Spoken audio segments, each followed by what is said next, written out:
La scuola edile di Agrigento, ESEA CPT, Ente Formazione e Sicurezza per l'Industria, l'Edilizia e Affini, parte integrante del sistema bilaterale delle costruzioni di concerto con l'ANCE,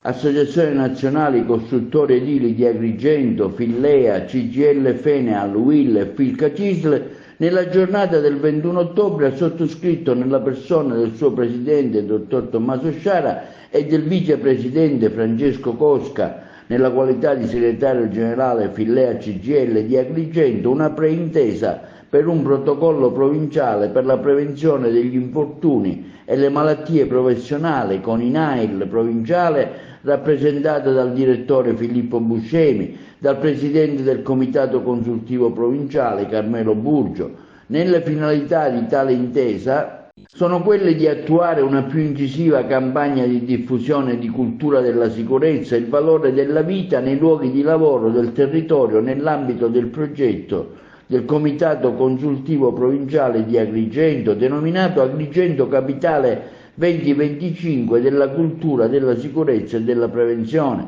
Avendo assegnato il decreto legislativo del 9 aprile 2008 81, anche noto come testo unico ai INAIL come organismi bilaterali, un ruolo essenziale per la realizzazione dell'attività di informazione, assistenza, formazione e promozione in materia di sicurezza e di salute nei luoghi di lavoro, soprattutto nei confronti delle piccole e medie imprese, delle associazioni rappresentative, dei datori di lavoro, dei lavoratori, si è convenuti quindi alla realizzazione di un'intesa partendo dalla consapevolezza che soltanto attraverso una stretta collaborazione tra le istituzioni, le parti sociali e gli enti bilaterali si favorisce la necessaria corresponsabilizzazione dei lavoratori, dei datori di lavoro per il perseguimento degli obiettivi di sicurezza e di igiene del lavoro.